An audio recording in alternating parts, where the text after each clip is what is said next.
welcome to another edition of Second City Sports. We're live and in living color right here on Sports Zone Chicago. Along with Miss Lakeena McGee, I am Sidney Brown. You can listen to Second City Sports every Monday and every Friday from noon to 2 p.m. Central Standard Time. Once again, you can listen to Second City Sports every Monday and Friday from noon to 2 p.m. Central Standard Time, of course, right here on Sports Zone Chicago. You can follow yours truly on the Twitter and the IG at CK80. Once again, at CK80. That's SIDKID80. SIDKID80. You follow me at Keena McGee on the Twitter and at Keena_McGee on the IG. Easy for me to say. You can download that Sports Zone Chicago app at the Google Play Store, Apple, wherever you download your apps. Make sure it says Sports Zone Chicago. And you can follow Sports Zone Chicago on all our social media platforms. That's Facebook, Twitter, Instagram, and YouTube at Sports Zone Chicago. Once again, at Sports Zone Chicago on Facebook, Twitter, Instagram, and YouTube. You can catch our live shows via the Facebook and the YouTube pages. Just search for Sports Zone Chicago. And the audio version of this podcast, you can go to War on Anchor. We're available on all podcast platforms, including the iHeartRadio app. And you can follow War Media on all social media platforms. That's Facebook, Twitter, Instagram, and YouTube at WARR Media. Once again, at WARR Media. That's Facebook, Twitter, Instagram, and YouTube. And thank you very much in advance for your support. Yes, Lakeena has herself muted again. like, share, subscribe, and tell your friends. And we have very definite opinions, and we keep it fun. Lakeena, I know we had a little shaky start right there, but you know which that shaky start reminded me of? It reminded me of the Chicago Bears' performance this past Saturday, as they lose to the Buffalo Bills in their second preseason game, 41-15. We'll break it all down for you in just a moment. Just to give you an overview, Justin Fields, who was 9 of 19 for 126 yards. Andy Dalton played the entire first half through a touchdown pass to Rodney Adams. But during that time, he was booed. The offense looked stanky, as the kids would say. The defense was shredded to pieces. Lakeena, let's get it started. I'm not going to try to overreact. I know I'll need your help today. I'm not going to try to overreact. This year, as we told you guys, there's 3 preseason games, not 4. The second preseason game was going to be used by most teams, including the Bears, as their dress rehearsal. If that was the case, Lakeena, the Bears did not look good. Let me start off with the defense. We told you guys on Friday that Mitchell Trubisky was going to do some great things. I didn't think he was going to come out looking like Dan Marino and Michael Vick at the same time. Okay. Buffalo Bills put up 30-plus points in the first half. Trubisky made the Bears look like fools. The defense did not look good. There were some missed tackles all over the place.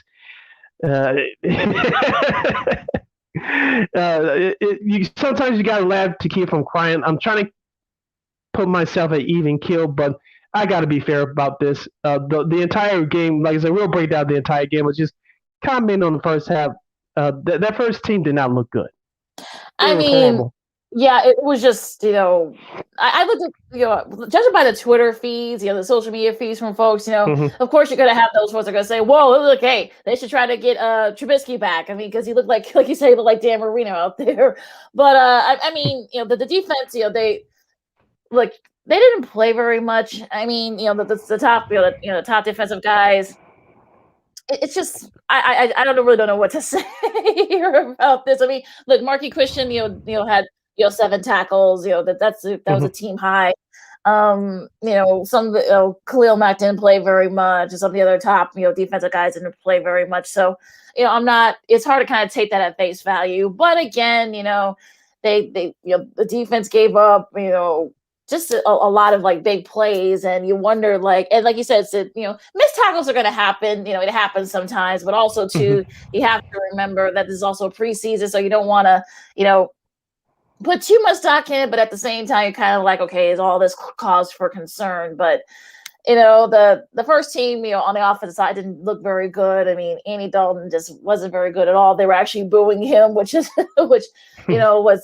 just a little polarizing there. But also too, when Justin Fields came onto the field, he didn't look much better. So you don't really know what to, where to place it here. I mean, look, Rodney Adams had a nice, was one of the few bright spots for the offense. Jesse James, had some big, sort of some big, receiving yards, to kind of at least, keep some of the Bears, offensive, plays rolling. But also too, Riley Ridley, didn't look very good. Wims, he was a non-factor. So this is sort of like one of those things where you're kind of going by, okay, who's second team looks better than the first team. It's just you really don't know what to think here. Because look, we'll do our predictions, but I have the Bears at I don't know, like, I have an 8 or 9 and 9 and 8, which is sort of like, sort of a precursor to what we're probably gonna, in a lot of folks' records are gonna be. But I just don't really you don't know what to think. When we have a bad preseason game like this, so I don't know. What do you think? If you want to comment on today's show, you can do so at Sports Zone Chicago on Facebook and Sports Zone Chicago on YouTube. Put your comments in the comment section. Lakeena will get them up for you, and she'll read them on the air. Make sure, as well as you, whether you agree with us or not, make sure you keep them respectful. If you're out of line, we'll boot you. And also, too, Armando. Look, Armando, our buddy Armando on Facebook, Armando Lara Jr. on Facebook. He knew just what he did. He said negativity, like, naggy, and negativity. Put those together, get negativity. That was a nice little play on words there. But what do you think, Sid? I mean, that was just, the game was just, was just stinky, and you just better be lucky if you're the Bears that this was a preseason game. That's true on one hand, but on the other side, the Buffalo Bills played like it was the first game of the year. Their defense brought it in the first half, especially against Andy Dalton. I know that the people are going to give Andy Dalton hell for his performance. In a way, I agree with them. But if it wasn't for that touchdown pass, the narrative on him will be even worse. I'll say this. The offensive line, Lakeena, as we told you guys, there'll be some fresh bodies coming back that were injured last year. You have depth on the offensive line. I know rookie tackle Tevin Jenkins will be done for the year with a back injury. But that offensive line didn't look good. I didn't see much of a running game. I get it that they couldn't do much with it because of the score on the scoreboard. But that offensive line did not look good. And Andy Dalton, I was thinking about this as I was watching the game. Can you put Andy Dalton at shotgun the majority of the time? I know he's not a running quarterback. He has not been a running quarterback for his career. He's not a running quarterback now, given his age and given the structure of this offensive line. You juggling parts in and out, and you picked up Jason Peters off the scrap heap last week, as we talked about. This offensive line will struggle to start the year, and it's going to take some time for them to gel. So I didn't see they weren't prepared for it, and yet you could blame the coaching staff and Matt Nagy for that.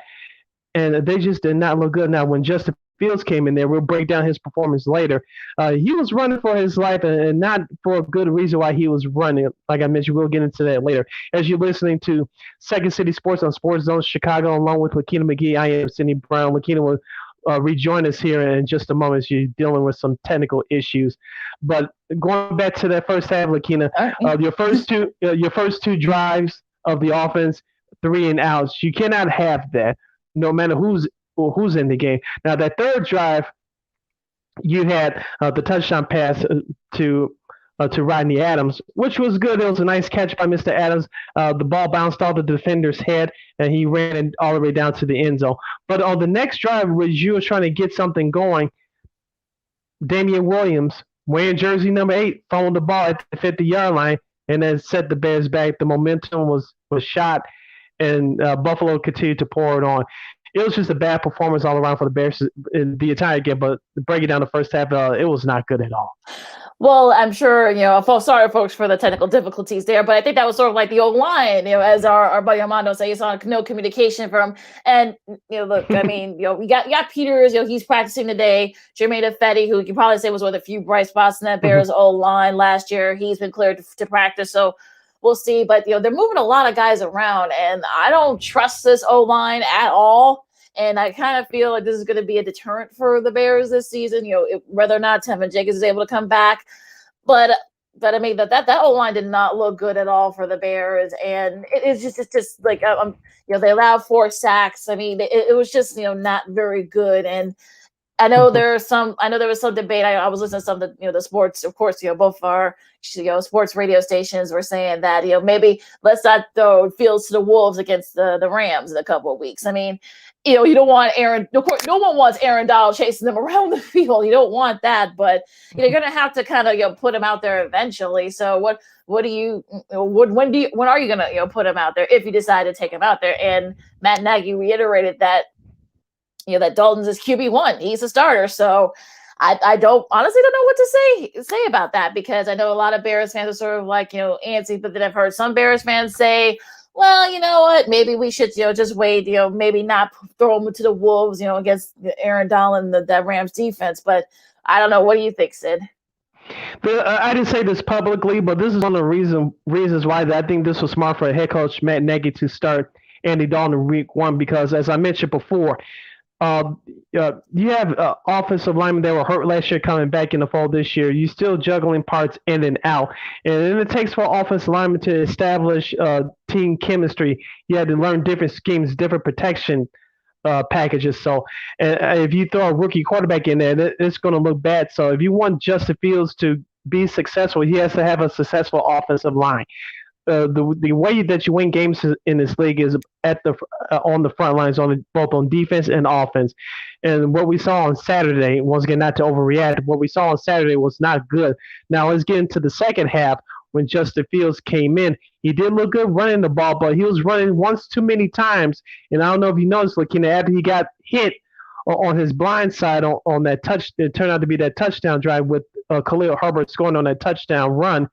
Thank goodness that Herbert got up and he was okay. But if it's your offensive line is going to play like that all season long, I don't want him starting week 1, and that's one of the reasons why I didn't want him to start as the analyst sitting on this side of the mic. Now, as a fan, I want Justin Fields to start right away. But after what was confirmed to me in my brain on Saturday, watching that preseason game, I don't want Justin Fields starting just yet. Wait until game 3 or 4. To start him. Now, eventually, Justin Fields, like you said, that he's going to see the field. But after what I saw from the offensive line on Saturday, I'm not throwing him out there week 1. And if you're going to throw Andy Dalton out there to start, put him in shotgun the majority of the time. That did not happen on Saturday. And you just had to take your chances from there. Yeah, do you wonder, though, was it miscommunication among, the line and, the plays themselves? It was a miscommunication among the coaching staff? Was it miscommunication? There's a whole lot of miscommunication, some of those offensive plays. And, I don't know if, there was a rumor that came out, I saw on The Athletic earlier this morning that apparently, I guess the Raiders were, inquire about getting Khalil Mack back. I mean, he didn't play on Saturday, but there was this, rumor that was flying around that they wanted to get him back, and it was sort of weird because if you're the Bears, I think Ryan Pace probably, I'm sure they hung up on Mike Mayock and because you were like there's really like no point. I mean, that's a big hit to the salary cap for the Bears, and then you just sort of wonder like, okay, what's the end game here? And you hope that Mac is 100% because you just don't know at this point. And you're not going to get back what you had to give up to get him a few years ago. So that's probably why that trade wouldn't work now. But as we talked about before with the defense, Lakeena, Khalil Mack needs to have a good year. He's been injured for the last couple of years. I think he will show up this year. So hopefully that his name has been talked about all season, all preseason. So hopefully he's ready to go. Akeem Hicks, he's at the age of 30 now. There are some miles on those tires, so you can hope that you get at least a 10-game season out of him, at least. I know Eddie Goldman, who did not play, he's not playing this preseason. You hope that Mr. Goldman is back in full strength to start the year. Bilal Nichols played a little bit on Saturday. He did not look good. The whole Bears defensive front didn't look good. So Alec Ogletree, he was okay, but it was a slight step back from what he did last week against the Miami Dolphins. So this Bears defense did not look good, and hopefully they'll have some sort of a performance, whoever's out there next week in their preseason finale at Tennessee. Well, and the Goldman thing is interesting because he hasn't played, of course, COVID protocols and everything else. And, someone wondering, is it the injuries again? Because remember, he had a back injury even before, the year before he took, he he didn't play yesterday. He opted out. So you wonder, are there issues there that maybe, he may not play this year? So I don't know. We'll see what happens there. But the Tennessee game, we'll probably see a lot more Justin Fields. I think. I don't think you're going to see Dalton and a lot of the first team guys too much. It's the last preseason game, so I don't think you're going to see a lot of first team guys playing on the field. So you won't see Derrick Henry, you won't see Ryan Tannehill, in that defense. But it'll be interesting though, because I kind of feel like what you saw in that Saturday game against Buffalo is probably what you may get sort of a minor reversion of that this season, but the regular season. But I don't see where this Bears team wins no more than 8 or 9 games. I just don't see it. You're listening to Second City Sports on Sports Zone Chicago. Sid and Lakeena here with you. If you want to comment on today's show, you can do so on our Facebook and YouTube pages. Just search for Sports Zone Chicago. Once again, Sports Zone Chicago on our Facebook and YouTube feeds. You can place your comments on the comment section. Lakeena will get them up on the air for you. Lakeena, you mentioned the play calling of head coach Matt Nagy. We talked about this on Friday. I brought it up. I wanted to see if the play calling was going to open up more for Justin Fields. It really didn't happen to my liking. Of course, Jesse James, the third string tight end, got a couple of catches from Andy Dalton, got one from Justin Fields. You saw Justin Fields' arm strength a little bit, but the game wasn't really opened up. The play caller wasn't opened up to Mr. Fields, in my opinion. He was running more than he was passing. I'm not saying put Justin Fields as a strict pocket passer, don't let him run anymore. But after what I saw on Saturday in that horrible play by the offensive line, if Justin Fields took a couple of shots, as I mentioned that hit earlier, which knocked his helmet off his head, if you notice, he took another hit and he was leaning to the side, almost pointing at his hip.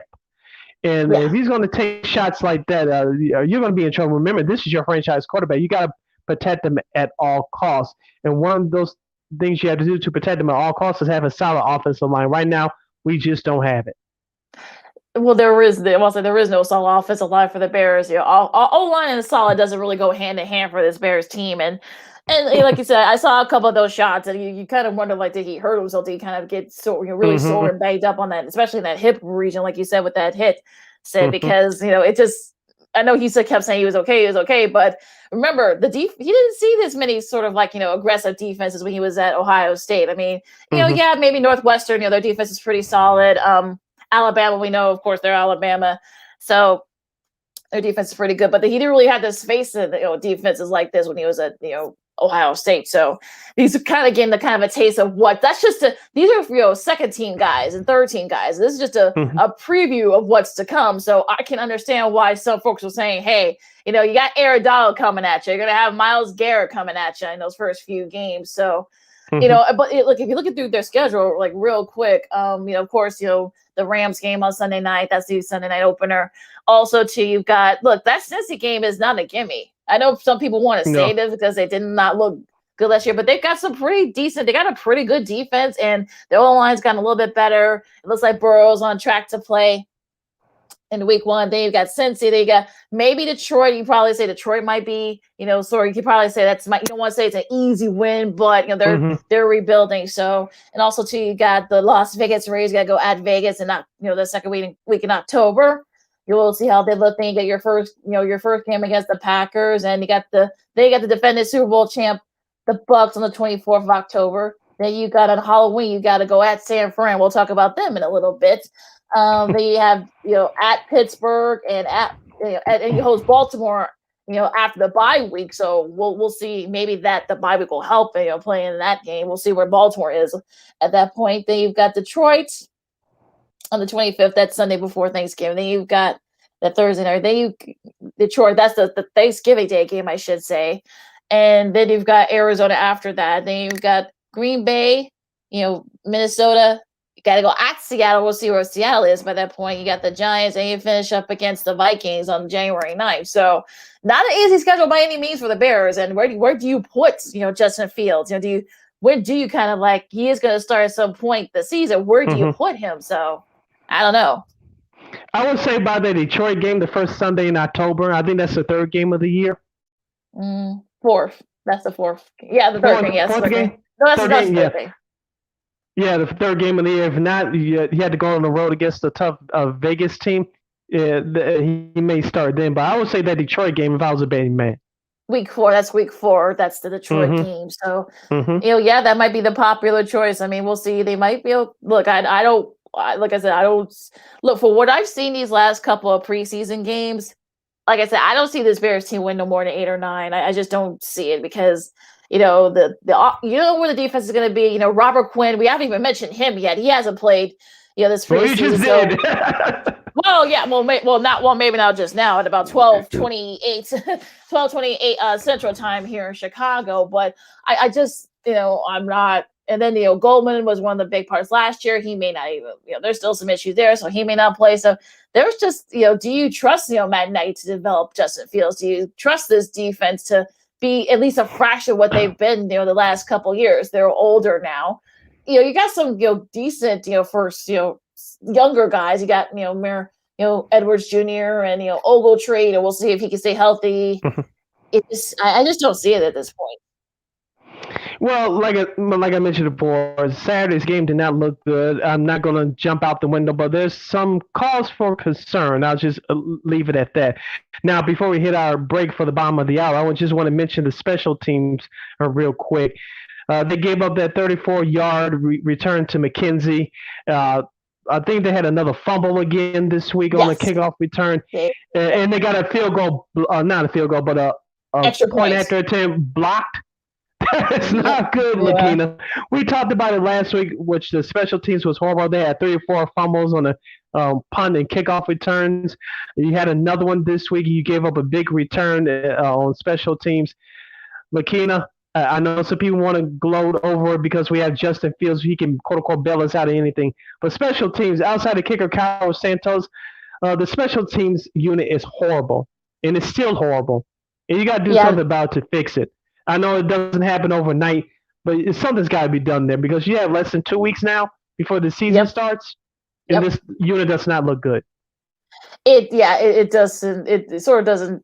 You look at that special teams and you're sort of like, okay, here we go. They're giving up big punt return plays and kick return plays. You had extra point blocked. So I don't know if this is just, maybe like you say, you don't want to show too much, but again, could this be like, a personnel thing? I don't know. I mean, we'll see once the cuts start coming, down the pike, but like I said, we'll talk more, preseason week 2 of the preseason. We'll talk about that later in the second hour, but I'm not liking what I'm seeing so far. I don't. Well, we're just getting started as we hit our bottom of the hour break. When we return, we'll have more on the Bears' preseason loss to the Buffalo Bills from last Saturday, and we'll get into some highlights and lowlights from Major League Baseball from this past weekend. Our local teams went almost all for the weekend, and we'll have to sort through that mess as well. You're listening to Second City Sports on Sports Zone Chicago, along with Lakeena McGee. I am Sidney Brown. We'll see you and hear you on the flip side.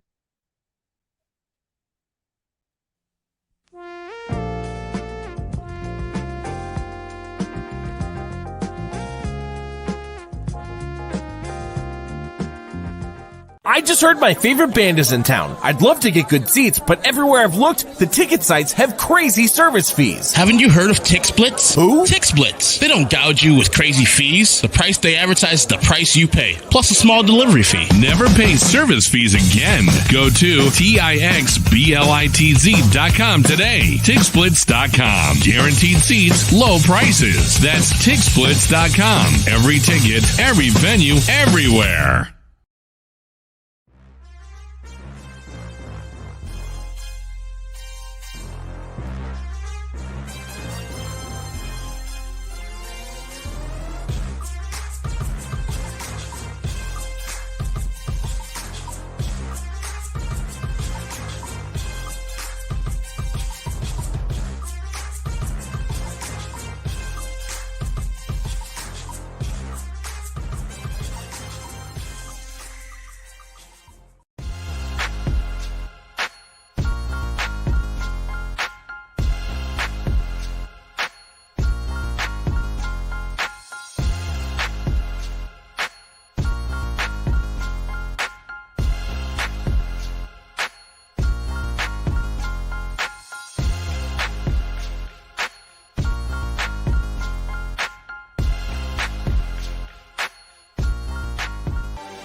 Welcome back to Second City Sports. We're live and in living color right here on Sports Zone Chicago, along with Lakeena McGee. I am Sidney Brown as we wrap up our Bears discussion and review their preseason loss to the Buffalo Bills last Saturday by the score of 41-15. Would you start Justin Fields week one? You can place your comments in our comment section via our Facebook and YouTube pages. Search for Sports Zone Chicago. Once again, at Sports Zone Chicago on Facebook and on YouTube. We'll get your comments on there. Lakeena and McGee will post them up there for you. Whether you agree with us or not, just keep it respectful. If you decide to troll or disrespect, Lakeena will give you the boot. Yes, I will. So again, we'll talk more Bears and preseason. We'll talk about the rest of the preseason slate in a minute. But let's go to the diamond for a second, Sid. Unfortunately, not a good showing for both of the baseball teams, or local baseball teams over the weekend. They were outscored 18-1 on both yesterday's game and Saturday's games. Mm-hmm. After that great start, we'll start with the White Sox first, but after that great start from the Sox on Friday with that great comeback win on Friday night, thanks in part to Mr. Tim Anderson. That was basically it. They were outscored 17-1, I should say. They were shut out yesterday, and just not a good showing by neither Ronaldo Lopez nor Dallas Keuchel. He's had his struggles. They will get to him in a second, but I saw a little bit of that game on yesterday. Said it was just, oh God, it was just terrible. Lopez couldn't get anybody out, and it was just, that was it for him. He didn't have, gave a lot of hits. He had 4 strikeouts, but you thought that maybe he was going to keep it up. But the wheel started just fell off, and that lineup. Yes, those guys are not, Mejia and Phillips, who has really great hair, and yeah, I'm about to say, yeah, I'm a hair person. What can I say? But they had like some Austin Meadows too. Probably one of the better young guys in the league that most people probably have never heard of. But those guys can hit. They've got a great batting lineup with the Rays. But what did you see? Because is there cause for concern for White Sox fans, or it's just let's just this was a bad series. Just put it to the side. You're going up against a really good sort of a mirror image team in Toronto. So what do you think about? Well, we'll talk about this week, this past weekend series first. So what do you think about that? Going to yesterday's game, I have a laundry list on who's to blame. One, Tony La Russa and Tim Anderson did not play the last 2 games of that series. I'm not going to question the severity of the injury. I know the quotes came out yesterday saying that Tim Anderson was sore. If that's the case, so be it. But I'm kind of skeptical on that. I'll leave that alone. I blame Tony La Russa for that. 2 straight games, which one, I think the Saturday game, even though they came back late, they should have won that one. Number 2, Ronaldo Lopez. I have to disagree with you a little bit, Lakeena. He actually didn't pitch that bad. It's just that the offense couldn't back him up. And number 3, I blame Yohan Moncada / Eloy Jimenez for that drop fly ball in the bottom of the first inning, which led to Tampa Bay's first run. And, of course, the floodgates opened later on in the game. Lakeena, I know Eloy Jimenez is a bit bad in that lineup. I'll say it once, I'll say it again. I need him as a DH, La Russa. I need him more as a DH than in left field. He is not there as a left fielder. Stop it, okay? Yohan Moncada, I like him personally, but he should have called for that fly ball yesterday. I assume that he thought that Eloy was going to get it first. We all know that Eloy is not even an average outfielder, okay? Yohan Moncada still had a chance to get it. It was miscommunication on both parts. I should have tweeted it out yesterday, but I was just so upset I didn't want to tweet anything stupid. But that was just miscommunication and stupid on both their parts. And that's what led to Tampa Bay's first run in the ballgame. Of course, like I mentioned, they opened the floodgates up later on in the game. But stuff like that cannot happen. And people want to gloss over it. Lakeena, we said this on this program before. We'll say it again. Their defense has been shoddy at times this year. I know we talk about the great starting pitching. I know we talk about their great offense. And I know we want to talk about their bullpen, which went to hell yesterday.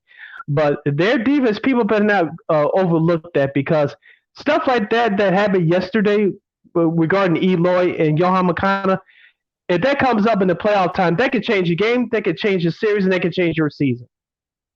Well, also too, some of the stuff from Saturday. I mean, those are some.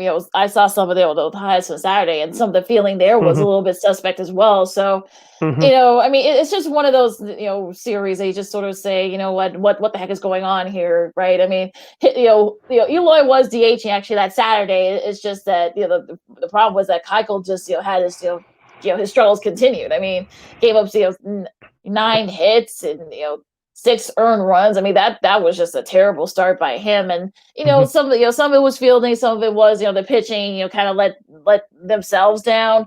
But you wonder though that as soon as it doesn't get easier for the White Sox. They have to they starting tonight. They have to play against a really good young Blue Jays team, and we'll get to what happened in that game in a second. But it's just like.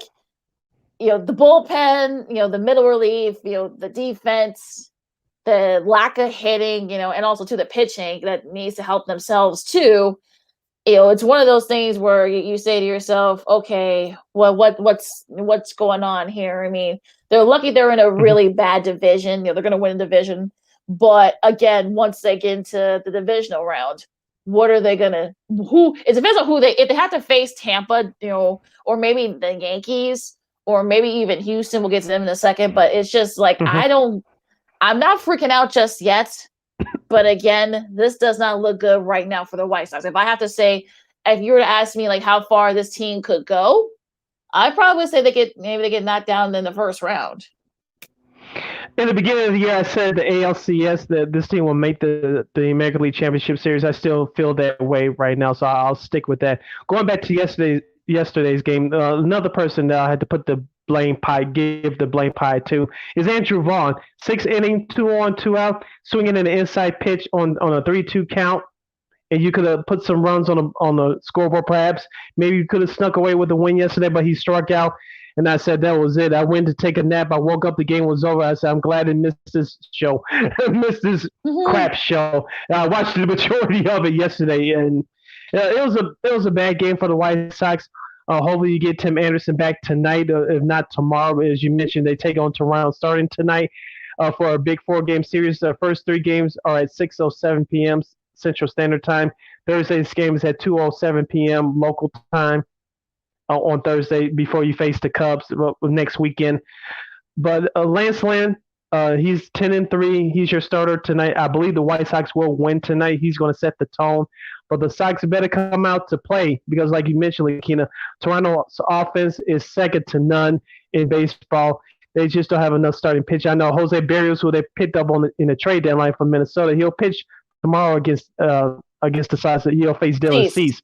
Yep. But the Sox better set the tone tonight. I'm looking forward as we get into the preview of the series now.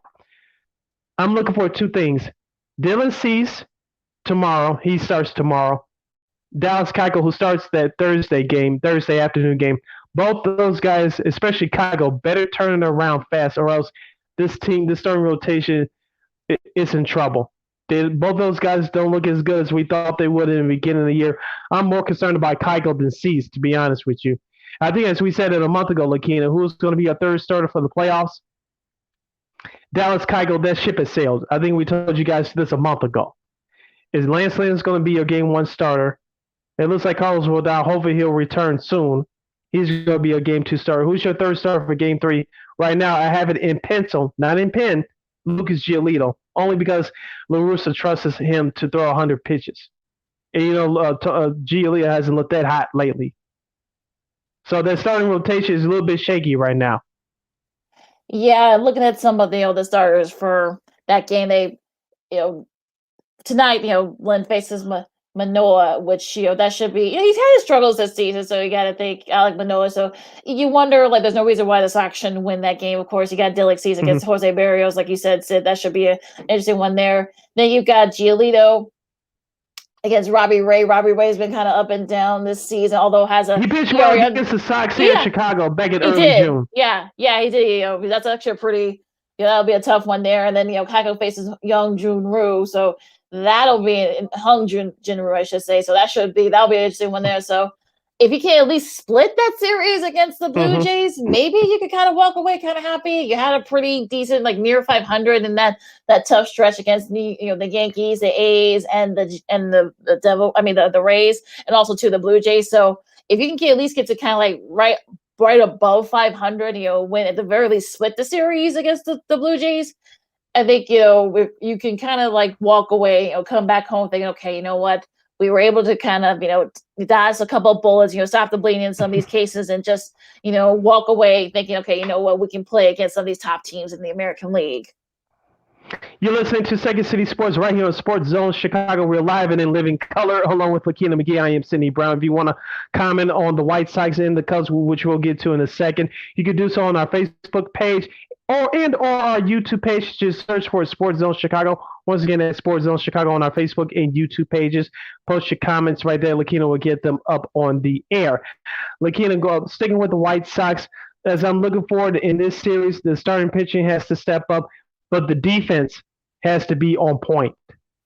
Because, as we mentioned before, this defense has been shoddy all year long. Some of the games they look good, other games they have not. I want to see if they can play flawless defense from start to finish as we go into this 4-game series on the road at Toronto. As we talked about on Friday, hopefully the Sox could come out 4-3 on this 7-game road trip. They still can. They just had to take 3 out of 4 in Toronto. Is it possible? Yes, but realistically, I think they'll split those 2 games. As long as you come out with a split, yes, you're 3-4, but you still feel good about yourselves going to that weekend series against the Cubs. You can't look too far ahead because the Cubs are terrible. We'll talk about them in a second. But for the White Sox, they're playing around 500 balls since the All-Star break.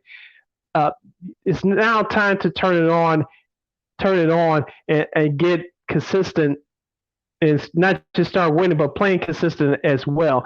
The bullpen, Craig Kimbrell was not happy being taken out on Friday, which the bullpen gave that game up before Tim Anderson did what he did and tying it up in the 9th inning before winning in the 11th inning on last Friday. But the bullpen started to be shaky right now. I'm not saying that Liam Hendricks, as we talked about last week, Lakeena, I don't think we talked about it on Friday, but I think we did this time last Monday. I'm not saying put Liam Hendricks in an 8th inning role just yet.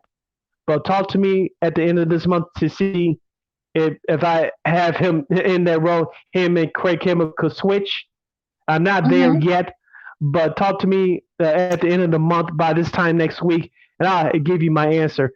But the back end of that bullpen is a little bit shaky right now, but give Jose Ruiz credit, and Ryan Tepera, who was also picked up at the trade deadline. He's been pitching well these last couple of weeks.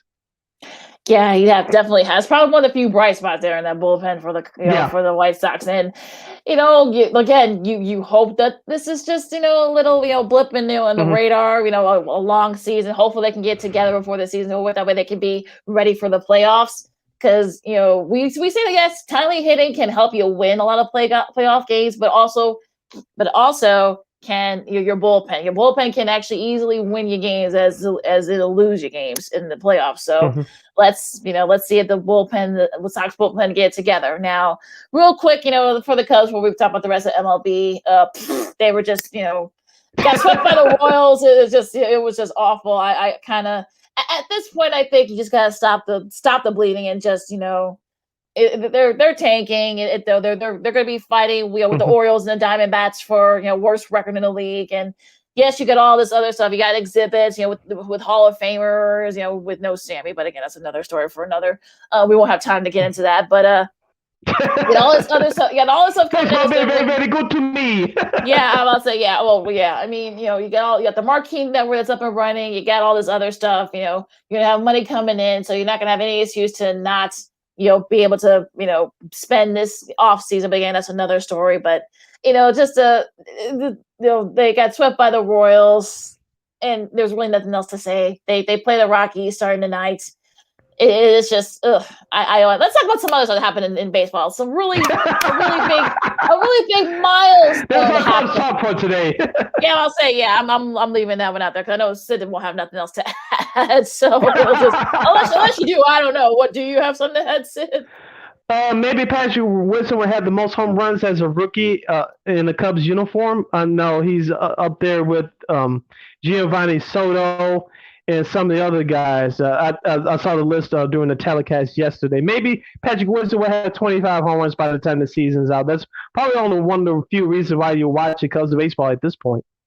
Yeah, definitely one of the few bright spots there. Lots of wisdom for Patrick Wisdom, and still very young. So yes. One of the few. Again, we'll get into some of the future of it, but we'll see what happens there. But one of my favorite things that happened over the weekend, something that did happen on yesterday, and that is as you saw right there, Mr. McGee Cabrera.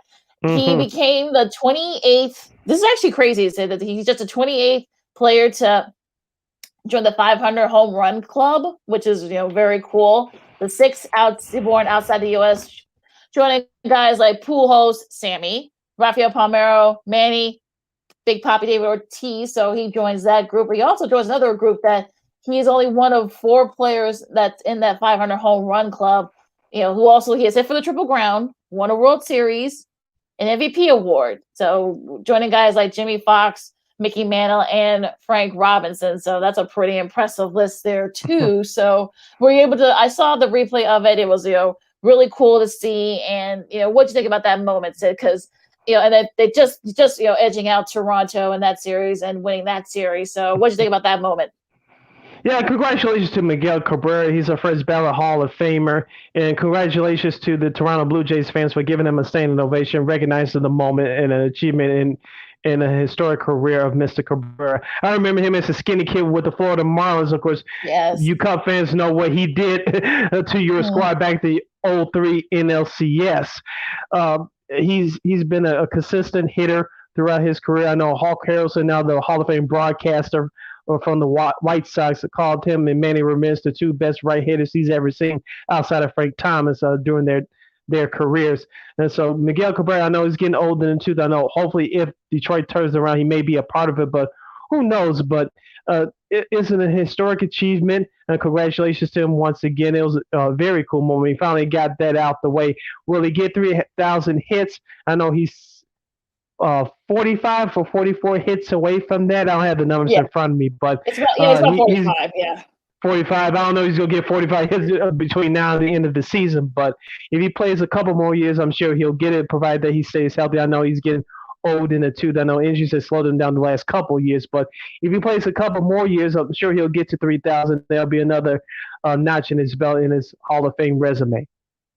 Yeah, definitely a first ballot Hall of Famer. So congrats to him. They're very deserving. And, he finally got that off because he kind of been stuck at 499 for almost 2-3 weeks. So he was definitely weighing on him. So now that they finally got that out the way, he can, go for even more records. Now, of course, the Yankees have now won, they got 9 in a row. Of course, their last game against the Twins were postponed due to Hurricane Henri. Hopefully, those of you who live out there in that area in the Northeast, hopefully you guys are staying safe and as you guys are cleaning up from the storm. They're still right there in the AL East. I mean, they just, people thought that this team was left for dead, and now they've won 9 in a row. Their hitting has been, really good. Their pitching has actually been pretty solid, outside of Garrett Cole. But, I mean, look, I'm not going to say they're going to come back and, get the take the AL East away from the Rays, but Garrett Cole had another good start yesterday. 6 strikeouts, only gave up a walk. So they didn't only give up a walk. So just a really solid stretch for the Yankees. Yeah, the Yankees took care of business, sweeping away the Minnesota Twins. I had a chance to check out some of that action on FS1 on Saturday, and the Yankees are getting some of their stars back. Anthony Rizzo is coming off the COVID list. I know Luke Voigt had a big home run. I don't know if you saw, he did his best Stone Cold Steve Austin invitation by slamming the water bottles together before sipping it down. But I know he's been talking to manager Aaron Boone, saying that he wants playing time, and one of the reasons why Anthony Rizzo's there because Voigt's been hurt and been inconsistent all year. And so we'll see how that situation plays itself out. Let's see if Luke Voigt can keep it up. Now, my question for the Yankees is, besides Cortez Jr., I know he pitched against the White Sox, who beat them last weekend, but will their starting rotation get healthy enough in time for the playoffs? I know Corey Kluber is scheduled to be back sometime next month, but if you got to depend on Garrett Cole, you're going to be in trouble. So my two concerns for the Yankees is who else is going to step up in their starting rotation, and will that bullpen get right, assuming that Aroldis Chapman comes back between now and the end of the season, because the Yankees bullpen has been terrible, especially in these last couple of months, especially after the All-Star break. And they've also been taxed too. I gotta say they've pitched a lot of innings, so that's another issue. And hopefully, if you're a Yankees fan, that Aroldis Chapman can come back and sort of like take some of the pressure off some of your bullpen, because they've done what they can, but they need to get Chapman back. I know Braves fans are probably gonna be listening to this and say, "Wait, what about us?" Well, look, you guys have played the Nationals, the Marlins, and the Orioles. So I'm sorry if no one's really talking about y'all. So just yet. I know you guys you've won 9 in a row as well, but you're gonna be facing the Yankees. So we'll see what you're made of, Atlanta, because I'm not a believer. I know you're up 5 on the Phillies, but I don't believe in you guys. I'm sorry, I don't. Yeah, we'll see as both those teams face off in Atlanta starting tonight. I know that game nationally is going to be seen on MLB Network. And so I don't have the pitching matchup in front of me, but if you're Atlanta, you're lucky that you don't have to face Garrett Cole for the series. So that's one thing that's going in your advantage if you're Atlanta Braves fan. And number 2, you're playing down in Truist Field. And so that's another advantage heading to the matchup starting tonight. But Lakeena, this is a big series for both these teams. Who needs it more is Atlanta, because the NL East is still up for grabs. The Mets, we'll talk about them in a second, but the Mets are on the free fall. Philadelphia, they had a tough series against San Diego over the weekend. Like, as we mentioned these last couple of weeks, who wants that division? Who wants that division? Yeah, give the Atlanta Braves credit. Like you mentioned, they won the game. They won the games they were supposed to win on their schedule. But you facing a real good Yankees team who's certainly who's all of a sudden got hot since the All-Star break, and they're getting some healthy guys back. This is a big test for them. I can't wait to watch this game tonight. What else kind of caught your attention this weekend in Major League Baseball? San Francisco Giants, the LA Dodgers thrashing the Mets, the San Diego Padres. And now I cannot wait for this matchup to start. It starts tomorrow. But San Diego versus the Dodgers for the NL West title. I know the Giants up there are up a couple of 2.5 games, I want to say, in the series with the Dodgers. The Padres starts tomorrow. But who, in your opinion, before I give my take on it, like, with the Dodgers and Padres from San Diego, which starts tomorrow, which team needs that series more? Oh, the Padres. They're 13 back now in the National League East, and they're still, I think they're still, I don't know how far they are back in the wild card. I'll look it up right quick, but they need the series more than the Dodgers. I mean, they're 1 game back in the second wild card spot behind the Reds. They've won 4 in a row, the Reds have, but again, you never know with the Reds. So, but I think if you're the Padres, I think you need this more. But also too, I think I can also see why the Dodgers might need more too, because they want to keep pace with the Giants. So I'm thinking that maybe. I think both these teams need it, but I think maybe the Padres might need it more. But I think the Dodgers, also too, because they want to kind of keep pace and sort of like keep the Giants kind of within their sights. I think they if you ask them, they believe they can catch them, and they actually will play them in a couple of weeks. So again, this is going to be very interesting. This should be a really good series regardless. But yeah, they lost that last series, that last game of the series. Didn't sweep.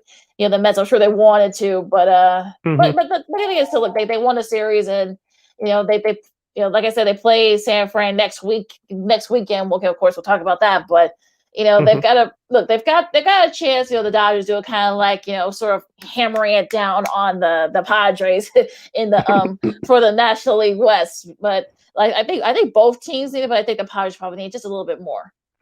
I agree with you. The Padres need more. Of course, news coming across the wires that they fired pitching coach Larry Rothschild. That name sounds familiar to you Chicago fans. He was a former pitching coach of the Chicago Cubs back in the day. The San Diego, they had pitching problems. We talked about it on Friday. Lakeena, they picked up Jake Arrieta, who lost his first game last Wednesday. No Fernando Tatis Jr., who's been hurt all year long. He's now back but playing in the outfield. Their offense has been up and down. So they need to win this series against the Dodgers starting tomorrow because, like you said, they play the Giants again. They need to get it together and get it together fast. I know they've been struggling these last couple of weeks, losing series to they were no hit by the Diamondbacks almost a couple of weeks ago. They got swept at Colorado. As we told you guys before, these are the dog days of the summer, and by the time we convene on Friday, it will be the last weekend of this month. So you start to see teams who's trying to hang in there and the pressure is setting on who's going to survive this as we go into the month of September. The Padres, they need to perhaps sweep the Dodgers to have a swinger's chance at the division title. But that wild card status, as you mentioned, I'm sure you'll go over again. They need to keep intact of that because if they don't, it's going to be over for them in a hurry. Yeah, they're only a game back. Like I said, the Padres are for that second wild card spot behind the Reds. So you wonder at this point. I mean, you really need the series if you can't sweep, the Dodgers series, you at least win it so that you can kind of like try to make it keep you within distance in that wild card spot. I mean, you've got a lot of teams that's sort of like a log jam there. Now, for me, I think the series for me, I think it's Seattle and Oakland. I think both teams, they're still right there, and Seattle's like 3 back, and Oakland's tied with Boston. Seattle's on its last legs. Yeah, so Boston, has been kind of in sort of like in a tailspin too because their pitching, like you said, that's kind of finally caught up with them, and also too, I think the A's and the Mariners are gonna try and knock each other out, to kind of try to get it sort of like right there in the contention in the AL, and also too they may have it. Look, it might be a long shot, but they still have a shot to win maybe the AL West. I think I know Houston's been kind of been up and down lately, but they can still kind of like make a go at it. I think, but we'll see.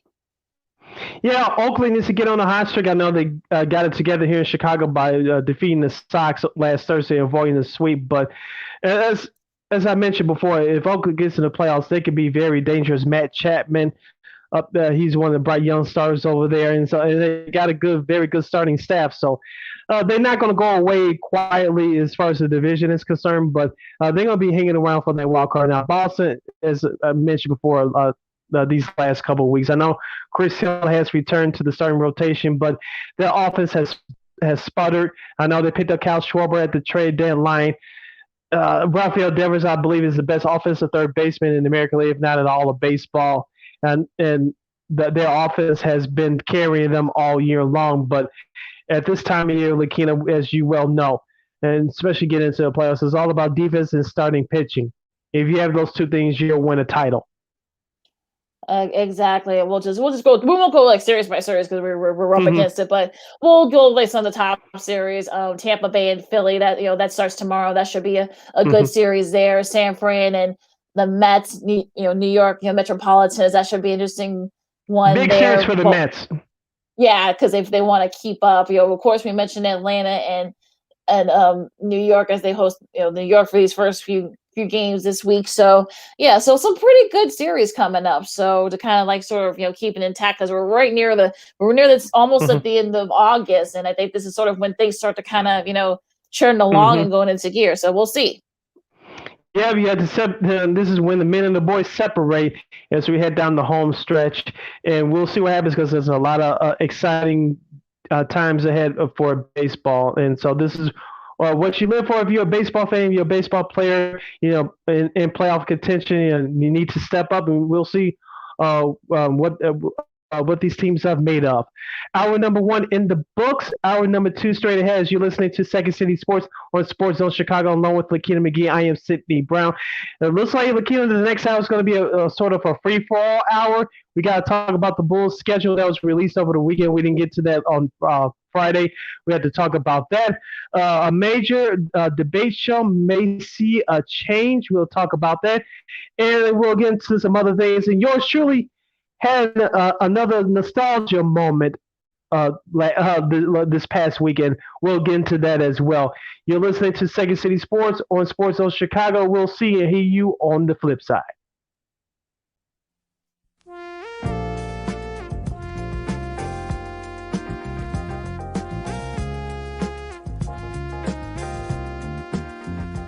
I just heard my favorite band is in town. I'd love to get good seats, but everywhere I've looked, the ticket sites have crazy service fees. Haven't you heard of TixSplits? Who? TixSplits. They don't gouge you with crazy fees. The price they advertise is the price you pay, plus a small delivery fee. Never pay service fees again. Go to TixSplitz.com today. TixSplits.com. Guaranteed seats, low prices. That's TixSplitz.com. Every ticket, every venue, everywhere.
Welcome back to hour number 2 of Second City Sports. We're live and in living color right here on Sports Zone Chicago.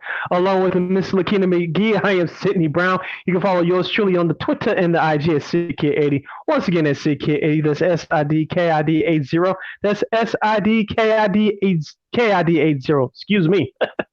You can follow me at Keena McGee on the Twitter and at Keena_McGee on the IG. You can listen to Second City Sports real live and in living color every Monday and Friday from noon to 2 p.m. Central Standard Time. Once again, every Monday and Friday from noon to 2 p.m. Central Standard Time right here on Sports Zone Chicago. You can download the Sports Zone Chicago app on Google Play or wherever you download your apps. Make sure you download that Sports Zone Chicago app. And you can follow Sports Zone Chicago on all of our social media pages. That's Facebook, Twitter, Instagram, and YouTube at Sports Zone Chicago. Once again, search for Sports Zone Chicago on social media. That's Facebook, Twitter, Instagram, and YouTube. And you can follow our audio version of this podcast at War on Anchor. We're everywhere you download your podcast, including the iHeartRadio app. And make sure you follow War Media on all social media platforms. That's Facebook, Twitter, Instagram, and YouTube. Once again, at WAR Media. That's Facebook, Twitter, Instagram, and YouTube. Thank you very much in advance for your support. Like, share, subscribe, and tell your friends. Yes, and you want to comment on today's show, you can do so on our Facebook and YouTube pages, rather, at Sports Zone Chicago. Once again, at Sports Zone Chicago on Facebook and Sports Zone Chicago on YouTube. Make sure you put your comments in the comment section, and Lakeena will get them up on the screen for you. Whether you agree with us or not, make sure you keep it respectful. And if you decide to troll or make a fool of yourself, Lakeena will politely give you the boot. Yes, I will. Keep them clean and keep them non-offensive. Or the very least, keep them PG rated. I'll say that. Exactly. Lakeena, let's kick off hour number 2 of Second City Sports. As this is perhaps a free-for-all hour. We'll get into a little basketball. LeBron James is in his feelings once again. But before we get to that, Lakeena, The Bulls' schedule for the 2021-22 season was released over the weekend. We didn't get a chance to comment on it on Friday. We're not going to break down every game. This is not the NFL, we'll just keep it to a T. Lakeena, they open up the season. I believe you correct me if I'm wrong, since I don't have the schedule in front of me. They open up on Wednesday, October 20th, at 6 p.m. Central Standard Time on the road against the Detroit Pistons. Yes, they do. You are right. All right, the battery's not shot yet. Yeah, I'll say, yeah, you are correct, sir. Yes, they are. The first game of the first regular season game will be against the one and only Detroit Pistons and Cade Cunningham. So yes, I knew you were going to say that. But that should be a fun one there. That's an early game at 6 o'clock our time. So the whole opener will be a couple of days later on that Friday as Lonzo Ball will be facing his former team, the Pelicans, on October 22nd, that Friday. So we're pretty good. Look, if you're looking at the schedule, I mean, look, like I said, we're not going to break down every game. You should be glad we're not. But, the first couple of weeks, I don't want to say that, they could kind of make some inroads here, but, that's, I'm thinking that maybe that might be, I'm not going to say, like I said, I'm not going to say that they'll win every, that they're big all, but I think I'm kind of liking what I'm seeing here for the scheduling so far. I mean, they get 12 nationally televised games, which is great.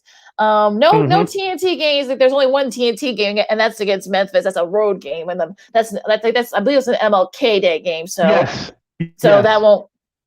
So there's no home game there, but they're getting their respect a little bit. But that's they do move games around. So we'll see.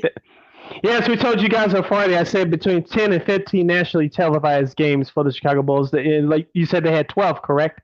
Last I checked, it was 12. But yeah, like I said, they do still maneuvering. So we'll see. So the league, what it's telling me is that the league is expecting the Bulls to do great things this year. And like you said, if they have a surprise start to the season, like you said, they're gonna move some of those games around because. Let's be honest here. With all these professional leagues in your four major sports, you want your big markets to do well, especially in the NBA. You saw the resurgence with the Knicks last year, whether it was smoke and mirrors, and now we'll find out this year. But last year, they were the number 4 team in the East. You saw, even though they lost their first round series to the Atlanta Hawks, the Knicks drew in big numbers. The Lakers, of course, they lost in the first round to Phoenix last year, but your big market team was in the playoffs. Of course, their little brother, the Clippers, made it finally to the Western Conference Finals before Kawhi and Leonard's knee gave way. But you need your big market teams to do well. As I asked this question before, Lakeena, when was the last time the Bulls were this relevant before the start of a season? The last time I can remember was 2015, and that was the last go-around for Derrick Rose, Jimmy Butler, Joakim Noah, and that crew. And that was the year they lost to LeBron James and the Cleveland Cavaliers in the second round of their series. If you remember, that's when LeBron James came back to Cleveland the second go-around. And that was the last I can remember a hype for a Bulls team to do great things going into a season. It's been 6-7 years. Oh, so you mean that time when we had D Wade and Jimmy and Rondo? This is before D Wade came out. This is before D Wade came out. No. I'm saying that that didn't tickle your salary either. That didn't tickle your fancy. That whole game didn't. That wasn't a big thing for you. That D Wade, no. That D Wade, no. We all know why he did it, because Miami wouldn't give him his money. And number two, remember Dwayne Wade told you he was going to have to take some games off because of his knee. Some folks didn't want to hear that, but we all saw what happened. There was drama between him and Rondo and Butler. We won't go through that again, but I was not excited. No, a couple years before that, as I mentioned, yes, and it turned out to be the last go around for that group. But going back to this team now for the Chicago Bulls. I'm excited. You have DeMar DeRozan, as you mentioned, Lonzo Ball. You have rookie Ayo Dosunmu. It's going to take some time for him to get acclimated to the NBA game, but you can afford to do that because he's not brought here. He wasn't drafted here to quote unquote save the franchise like D Rose was a decade ago. So you're going to see some great things hopefully from him. You have a real coach in Billy Donovan, and let's not forget Kobe White. Hopefully he'll start the year healthy, but if not, you can take your time with him. and hopefully he could be that spark plug along with Dosunmu coming off the bench. So I'm liking what I'm seeing from this Bulls team. Technically, you still have Laurie Marketing. We'll see what role he has if he's still on this team by opening night. And so looking at this Bulls team, we're giving credit where credit's due to GM Mark Eversley and AK Arturas Kanishevich, the team president. So I'm liking what I'm looking at this Bulls roster right now. I'm looking at the schedule for the month of October. They can get off to a good start. And if they can do that, they'll be right in the thick of things. As we said before, Lakeena, just stay out of the number 7 spot so you don't have to waste your time playing the play-in tournament. If you can finish in the top 6, that's what the season is about. Of course, you have to stay healthy. But outside of that, just stay out of the number 7 spot and you'll be okay. That like I said, those first couple of weeks, it actually looks pretty good. I mean, like I said, you got Detroit twice, and we got the Pelicans in between at home. Toronto, they're rebuilding. Zion!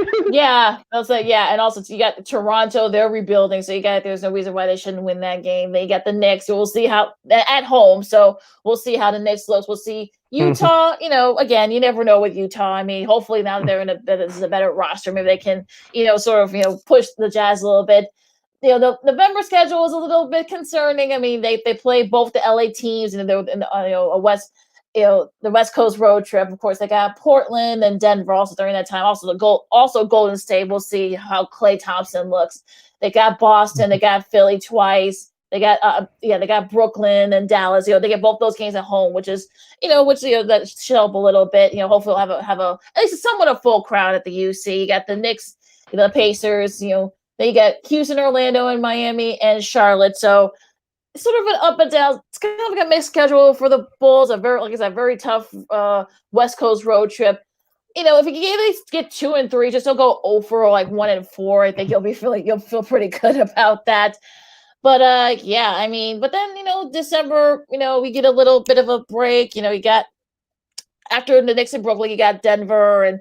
You got Cleveland and Miami. That should be a fun one there. We got to get our girl Lana on for that one. That should be a funny one there. December 11th. Detroit, Toronto. You'll get a nice little home stand against the Lakers. You'll be done with them. Yeah, when do the Lakers come here? December 19th. That could be a trap game for the Lakers because they played the Brooklyn Nets at home on Christmas Day. That's 6 days away between those 2 games. So it's interesting that you get the both the Lakers games out the way before 2022. So if you can split there, that's going to be an accomplishment for this Bulls team. Like you said, you can get the Lakers on. Now I'm not sure they're going to beat them on their road trip in November, but December, keep an eye on that game.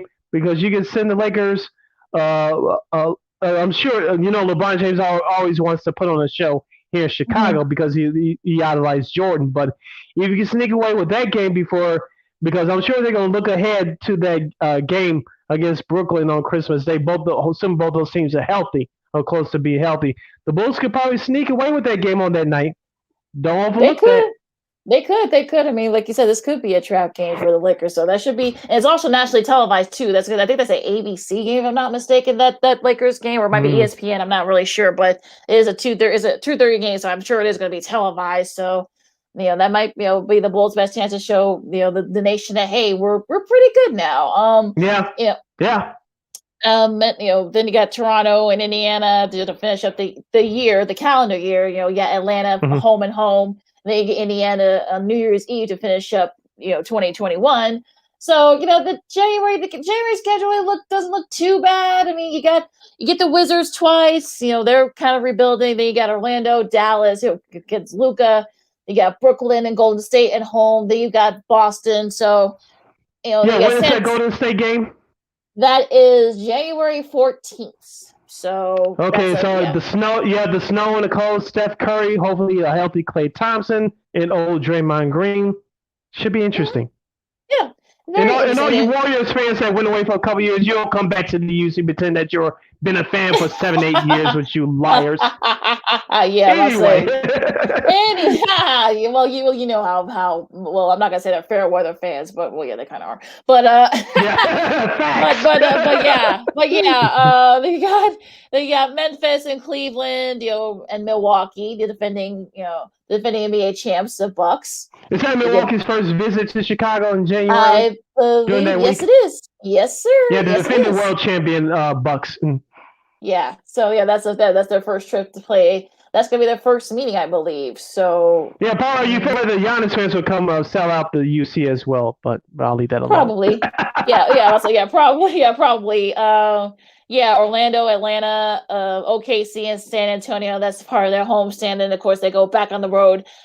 That's part of the road trip, so they come back home on the 30th, I should say, in January to play, to host Portland. That should be a interesting one there. Of course, Dave would love playing on the show. Yeah. Remember what happened last year with Damian Lillard. Woo. Yeah, we won't want to rehash that. Of course, in February.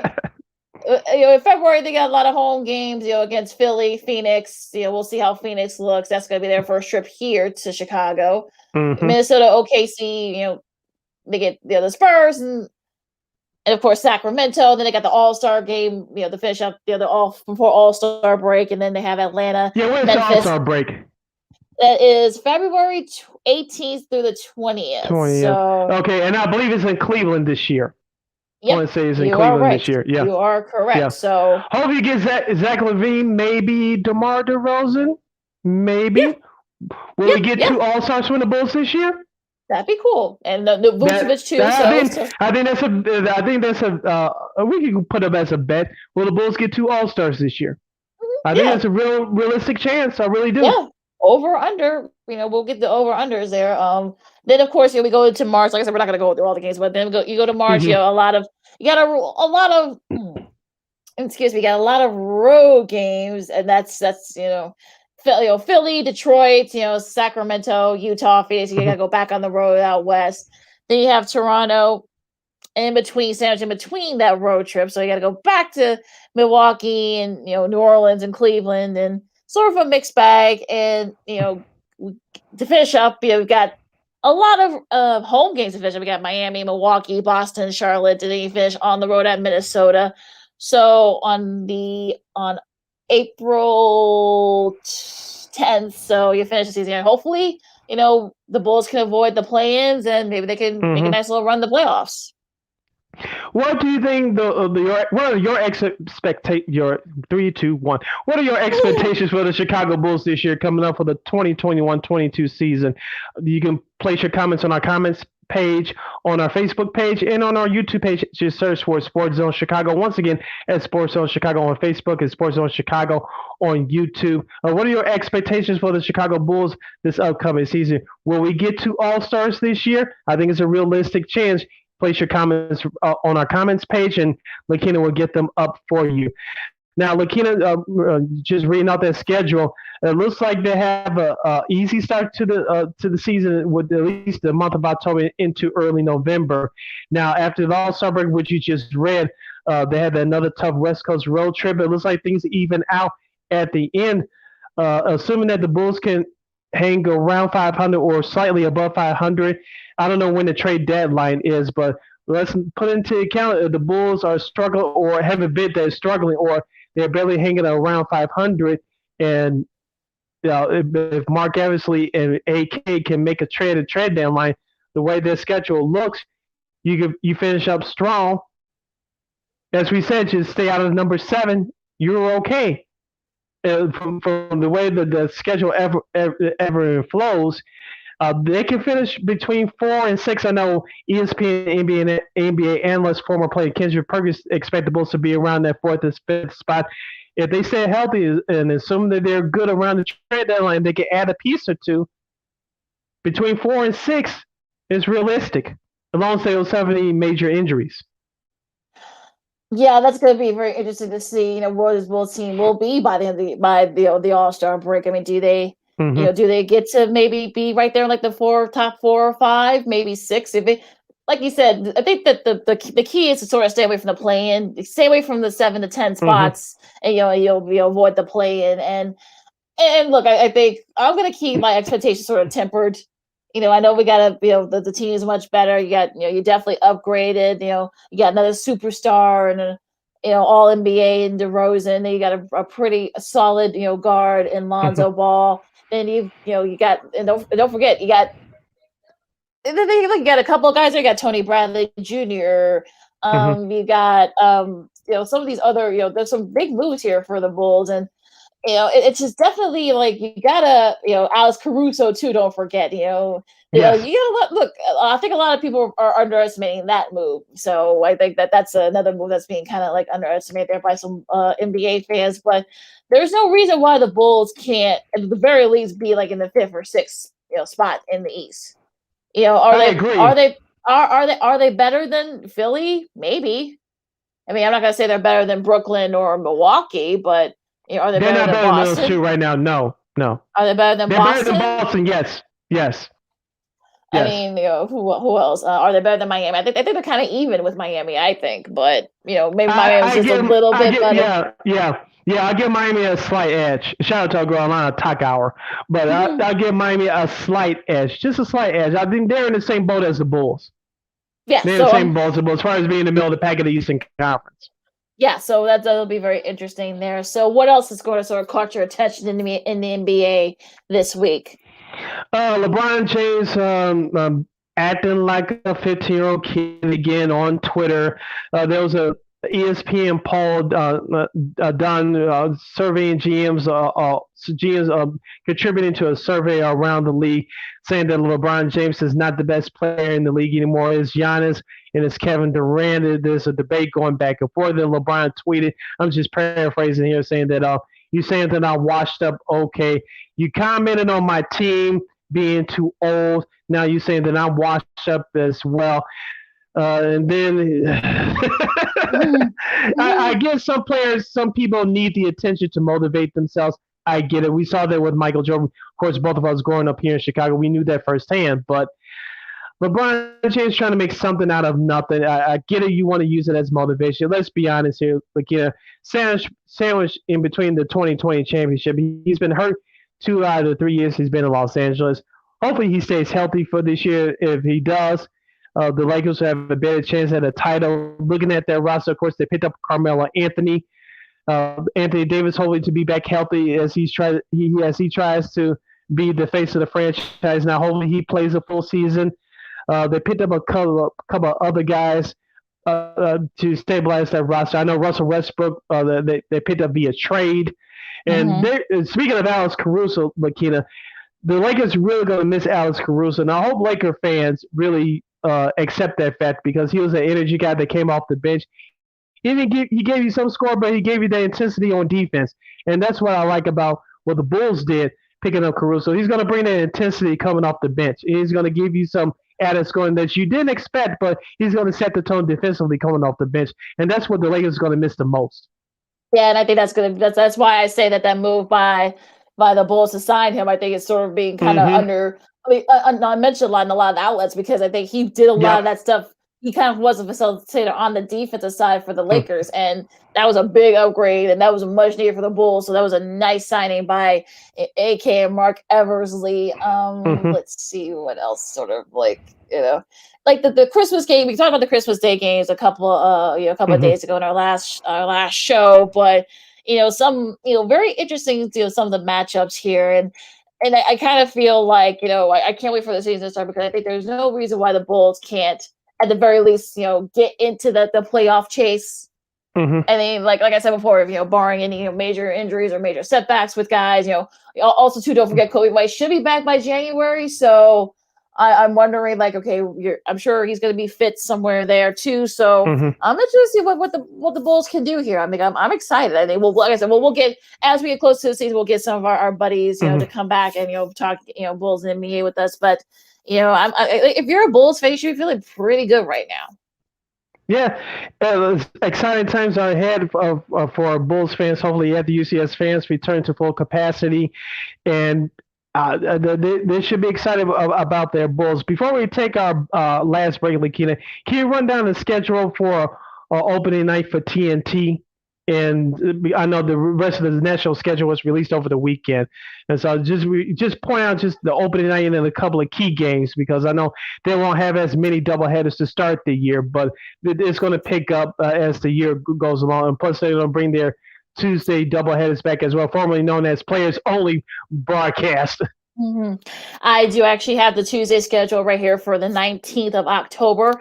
A rematch, from last season's playoffs. You got Brooklyn and Milwaukee. We'll see how Brooklyn looks. Are they going to be at full strength? Yeah, I'll say we'll also have Kyrie and also, like you said, ring night. So yeah, I think there's a lot of emotion there too. So you don't be surprised that the Nets handle the Bucks handily because usually, ring nights there's a lot of emotion and your mind is not in it. You're looking at your ring, especially if it's your first ring, like Giannis. So yeah. Don't be shocked if the Nets, somehow bulldoze the Bucks. That's sort of how it works. We saw what happened with the Lakers this past season. So if things happen with the Warriors too a couple of times. Yes, yeah. So it's sort of par for the course if you're a champion. Also, too, another good one here that nightcap. You got Golden State and the Lakers. Hopefully Anthony Davis will be back. Hopefully, Klay Thompson will be back. Yes. That should be a fun one there. And I'm sure TNT's, depending on that. So that should be a fun one there for the West Coast viewers too, with the West Coast basketball. Yep. And hopefully for the Warriors, it is going to be a good year for them. Will they trade James Wiseman, who will be going into his second year out of Memphis? As you assume that Steph Curry got a big contract extension as well, so he's going to stay a Warrior for the rest of his career. You mentioned Klay Thompson. I'm really looking forward to seeing him. He hasn't played a game yet officially in the Chase Center, which is going to, I believe, year number 3, I believe. And so hopefully Klay Thompson will start the year off right. Of course, you have old man Draymond Green having the gold medal from his experience in the Olympics in Tokyo a few weeks ago. So I'm really hopefully the Warriors can stay healthy. If they do, as I said last year, Lakeena, if the Warriors stayed healthy, I thought they was going to surprise some people. Of course, Klay Thompson got hurt, and things started to go downhill since then. But they rebounded nicely. They were in the play-in tournament, but they lost to Memphis in that last. They lost to the Lakers first, and then they lost to Memphis at home during the last game of that play-in tournament, which nullified them a playoff chance. But hopefully the Warriors can stay healthy this year. They're on national television a lot, especially early. If they can stay healthy, they're going to be a dangerous team. Are they a championship team? Probably not, but if Klay and Steph can both stay healthy, there's going to be a dangerous team. Not a championship team, but a dangerous team that you don't want to face if you're a Western Conference team. Should be interesting, with that matchup too coming up on the 19th of October. So we're going to take a really quick break. We're up against it, but we got some more stuff coming up. Some NFL notes. The Vikings welcome an old friend back to the fold, and could a misunderstanding lead to a rookie starting in the NFL. Also, too, I think Sid's got some media news to talk about as well, right, Sid? Yep, and I experienced some nostalgia once again, so I'll let you guys know about that. Lakeena, I know I definitely need your help on this one. You're listening to Second City Sports on Sports Zone Chicago, along with Lakeena McGee. I am Sidney Brown. We'll see you and hear you on the flip side.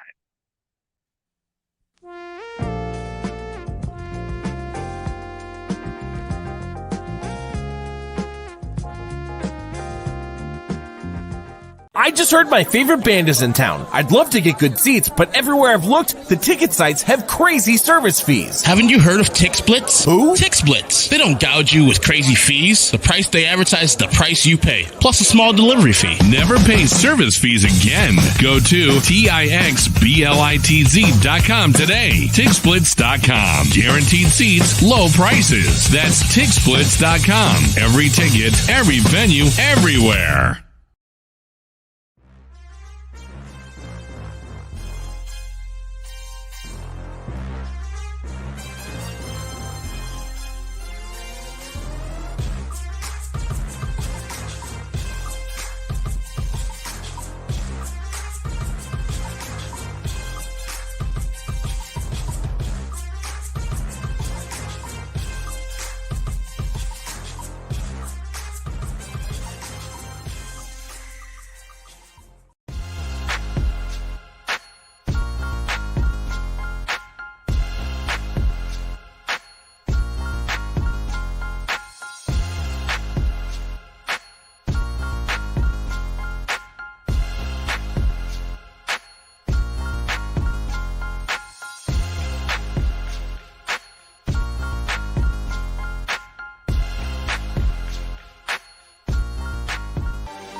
Welcome back to Second City right, Sports.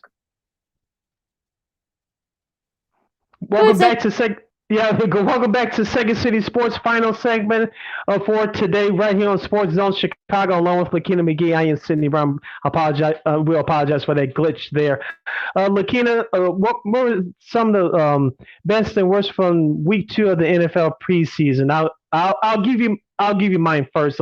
Zach Wilson going 9 of 11 for the New York Jets against the Green Bay Packers. He had 2 touchdown passes as well.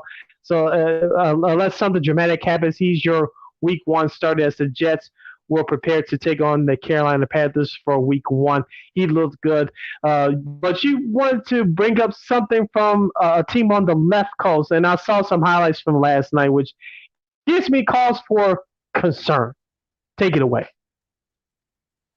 Well, I'll let you kind of lead up to it because I'm kind of like, it's sort of like I want you to get your thoughts first before I added mine. Trey Lance for the 49ers looked okay. They played against the Los Angeles Chargers. After the game, Kyle Shanahan, the head coach of the 49ers, says he's still undecided on who's going to be the starting quarterback. I know if you're the 49ers management and now Hall of Fame player and the current GM, John Lynch, you have a good trading piece in Jimmy Garoppolo, but do you really want to start him Week 1? I know they're in love with Trey Lance and he's the future of the 49ers, but do you really want to start Trey Lance? He looked good last week in the preseason, but it was kind of a mixed bag last night. But are you comfortable enough to name him a starter right now? Yeah, he had a couple. The last preseason game is going to be more important than ever, and I know the 49ers didn't want to be in that situation. Yeah, they have the Raiders on Sunday, that their last preseason game for the 49ers. And, it was, like you said, it was a mixed bag for him, I should say. He had a couple of interceptions. I think the second one he threw was actually just a bad throw. Interception, I should say. That interception wasn't it wasn't the best, but, again, you're going to hit those type of, interceptions too. He did have a couple of, good touchdown throws and such. But, Kyle Shanahan is being coy. He said, look, I'm not telling you. Look, as far as I'm concerned, Garoppolo is our starter. Now, they do play Detroit, so there's no reason why, in the Week 1, I should say. So there's no reason why they can't win that game with Jimmy G. But they got to go at the Eagles. They got the Packers and the Seahawks and the Cardinals. So they've got a pretty tough schedule those first 5 weeks of the season. So if you really want to try to get Lance out there against, look, the Cardinals defense is actually pretty good. They've made some upgrades, the offseason. The Seahawks defense is pretty good. The Packers defense are no slouches, and the Eagles are not too bad. So, you want to get him game experience. I mean, throw him up against that, but we'll see. I mean, we may see Lance at some point, but I don't know if we're going to see him right now in this season anyway, and for the first few weeks anyway. Yeah, I think that's a smart move. As I mentioned before, Jimmy Garoppolo is a great trading piece because we all know that starting quarterbacks usually go down with injuries around this time of year in training camp. If you wait for the first until the trade deadline, which is in mid-October, injuries usually happen there too. So usually a team or two is not happy with their starting quarterback, so they're looking to upgrade. So if you're the 49ers, you're in a great position because you can get something for Jimmy G. That's great. But in terms of performance, I don't think Trey Lance is ready just yet. Now, you mentioned their last preseason game against against the Raiders coming up next Sunday. How much does he play? Do you play Jimmy Garoppolo at all? Which I assume you would not. If that's the case, my silly football common sense would tell me that Jimmy G is your starter for Week 1 if he doesn't play in this last preseason game. If he does, then the decision is still quote unquote up in the air. But if that's the case, if Jimmy G doesn't play in that last preseason game, you get Trey Lance however many snaps. It tells me that he's still not ready yet. We still got to give him some experience, and we'll make our decision then. Yeah, it'll be interesting to see what happens with that. Also, to another situation, QB situation in New England.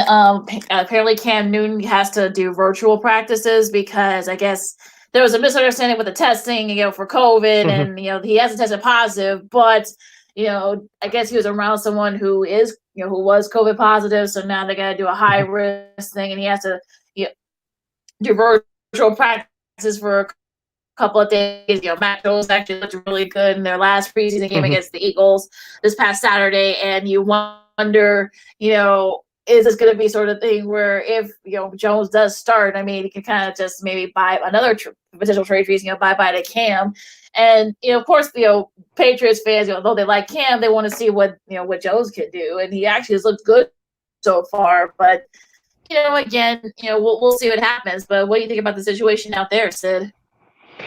Here's where my common sense tingles kick in again. As I mentioned, I believe a couple of shows ago, head coach Bill Belichick, or Bill Belichick, as we call him on this show, he wants to throw Mac Jones into the fire because he's their first round pick. But that 7-9 record from a year ago doesn't look good on his resume. It's official on his resume. He can't do anything about it. But as well as I do, Lakeena, that Bill Belichick wants to return to the playoffs. His best chance right now is Cam Newton, obviously healthy. But if not, you have to go into the season as with a rookie quarterback. He really doesn't want to do that. But if he has to, okay.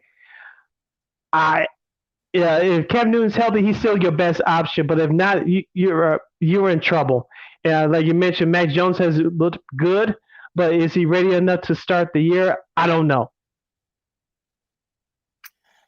Yeah, and also too, that defense though for the Patriots is still, kind of giving them a question mark there. So, especially with a lot of guys who opted out last year. I mean, they're a year older now, so this could be an Eddie Goldman situation where you may have to, do some maneuvering there and mix up. They did draft a couple of defensive guys, so we'll see what happens with that. Everson Griffin, the nice little reunion there between.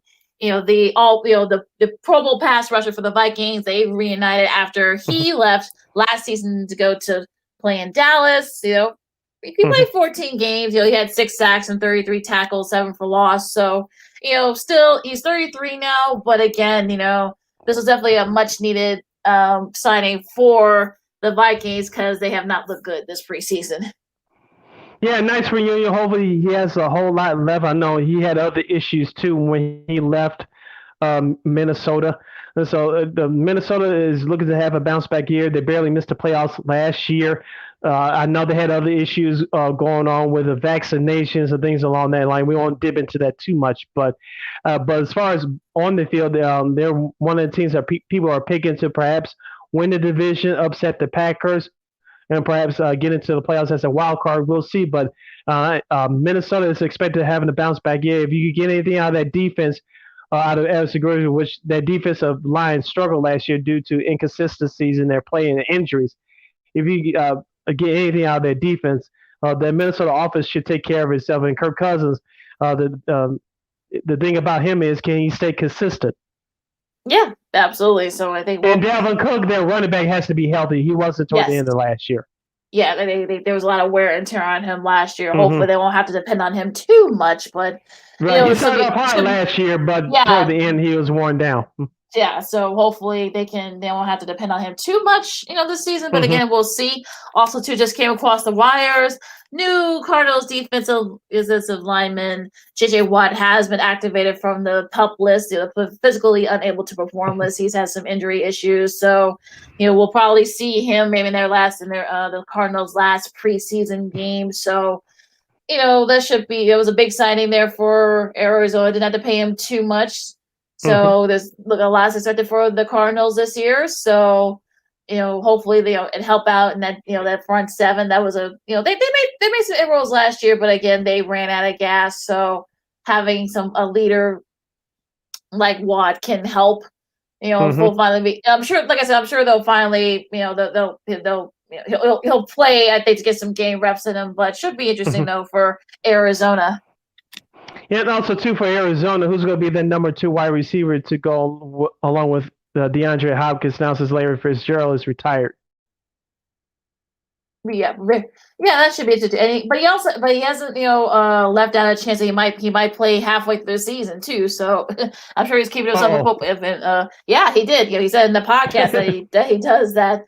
Yeah, he said he's giving himself to I guess week 5 or 6, I think. Because that's kind of when around the time where he'll be able to kind of come back if you've been on the street for a while. So we'll see if there might be some injuries and maybe lack of production from wide receivers. I'm sure he'll be getting some calls there, but should be interesting though. But I'm looking forward to what Arizona does. Again, we gotta start doing our divisional previews soon, but because that NFC West is gonna be very fun to preview. So Larry Fitzgerald's on that Adrian Peterson plan, huh? Yeah, looks like it. So it looks that way. So we'll see if he gets a call from somebody. So that's pretty much. Although, the Big Ten, they announced that they're going to do the same thing that other teams are doing. If you have, players that are not going to be available due to COVID, so you'll be able to forfeit. I know the Pac-12 has done it. I don't know about the SEC or the Big 12 and some of the other conferences, but they're kind of adopting the same model that if you don't have a lot of players to play, you forfeit. We'll see. I mean, although I did hear that Ole Miss actually is the first, I think the only program that has 100% vaccination rate. So kudos to Lane Kiffin for that. But I don't know. Yeah, it's all about money, as we said before. Now going to the colleges, and we expect fans to return. Most of the student bodies around these schools around this country will be majority vaccinated. It's not only the kids coming from around the country, but you have students all around the world attending these universities. So they're vaccinated as well. So I don't think fans will be a problem. As we talked about before, Lakeena, is getting the majority of these players are vaccinated. And now going back to what you reported on with the Big Ten, they really don't want to lose any money, along with these other Power 5 conferences as well. So this is what it's all about. You're not going to make us lose money. So do what you have to do, and we're going to have a successful season. That's what I took out of this. Yeah, that's what it sounds like here too. Because remember, they got a lot of flack last year for doing what they for coming in late and and everything else. Luckily for them, Ohio State was able to actually get in there. But again, it should be interesting too. We're just a few days away from college football, so we'll get to all that in a bit. But you said you had a couple of interesting media notes. So we didn't get to this last week, but apparently there's been a couple of reports out there. They're saying that Max Kellerman, who's the co-host of ESPN's First Take with Stephen A. Smith, it sounds like he's going to leave, but he's going to stay with the company. The ESPN wants to put him in other roles, as we talked about before with the Maria Taylor situation. Now she's over at NBC Sports. We all know that the face of ESPN right now is Stephen A. Smith. Of course, tonight he'll be guest hosting on the Jimmy Kimmel Show on Late Night Tonight on ABC. Check your local listings for that.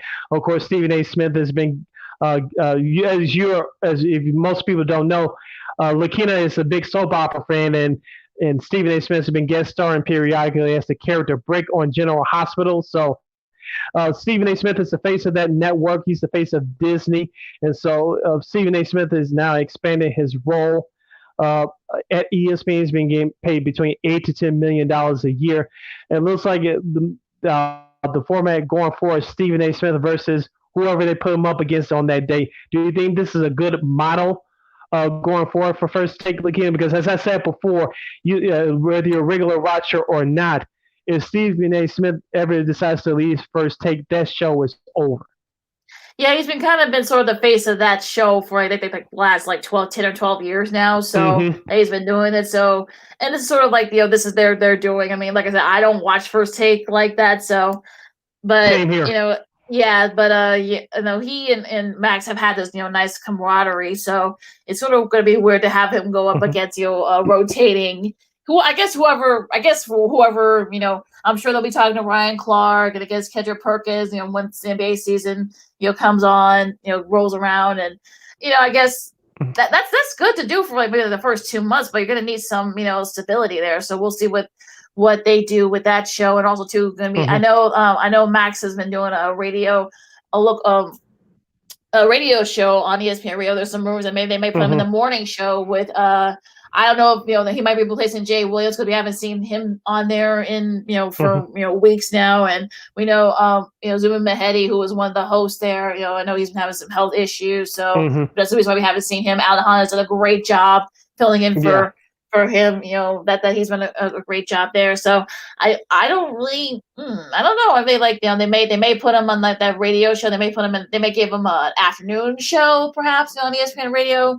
But I guess like you said, he already has a boxing podcast. Max does. So we'll be interested to see what they do with him because I guess they're going to expand. Like you said, they're going to expand his role. So. Yeah, do you see him on? Do we see him on SportsCenter a little bit more? I know Stephen A. has a SportsCenter show before the Wednesday and Friday games during the NBA season. So, can we see Max Kellerman in a role like that as well? We'll see. Yeah, should be interesting.